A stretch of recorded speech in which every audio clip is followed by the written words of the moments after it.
Hello, this is Christian Siregar reporting for the Walter Network and the BioCircle News Network. So our next mission was to go to Ontario and to train the Ontario sales team of both Walter and BioCircle. And got the group together for 2.5 hours in the morning. The purpose of this was to demystify the process of making videos. Why do a video?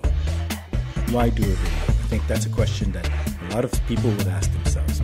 They're salespeople, they're going from doing their sales calls, and they're saying, okay, why should I be doing a video?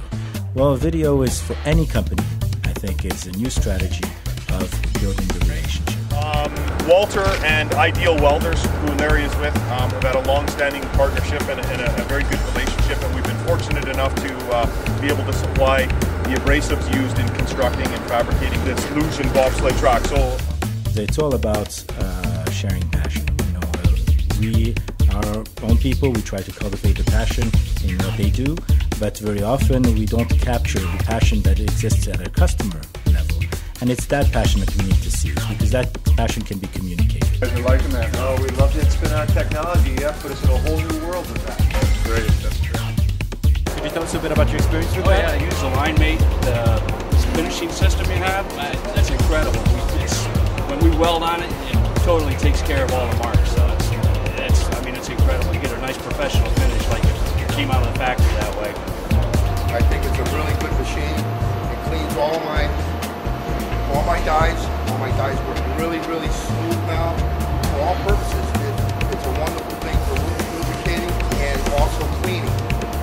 So my testimonial on this one is a very good machine. It cleans all parts.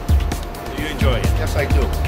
Then it's also a sales building tool for the organization, the sales organization and the salespeople. So the salesperson now is no longer alone on the road. Now he has his camera, and his camera is going to become his sales buddy. That's going to accompany him and is going to keep on doing business for him even when he's not around.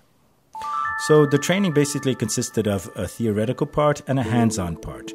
We feel that it's important to have both. The theoretical part really lasted about a half hour, 40 minutes, just giving the do's and don'ts of how to produce a video and what's the logical steps that you need to follow, from the preparation, the execution, to the follow-up. And basically just these 3 stages. And then we broke them down to easy step-by-step processes. We gave each salesperson a printout of guidelines, and we went through those guidelines step by step and allowed them to ask questions.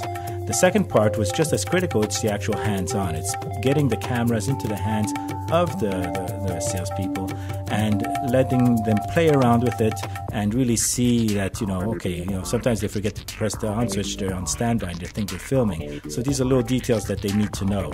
And when we did the do's and don'ts, it was important to actually go through the do's and don'ts, because when you actually do something, you really remember it rather than just reading about it, as we all know. So, for instance, I was preaching on what things you should not do, and I myself, I became aware that I was doing some things incorrectly, like wearing this hat in front of the camera, and I quickly took it off, hoping that nobody would notice, but the cameraman somehow caught me on tape. The important thing about these events is that you have to make them engaging, and people have to have fun with this, So you bring it down to a human level, and people can actually go through the steps, maybe role-playing, and in the role-playing, that's where you really get the engagement of the salespeople. We've got, right now it's not too sunny outside, but it could be worse, okay? You want to try to avoid doing... Right?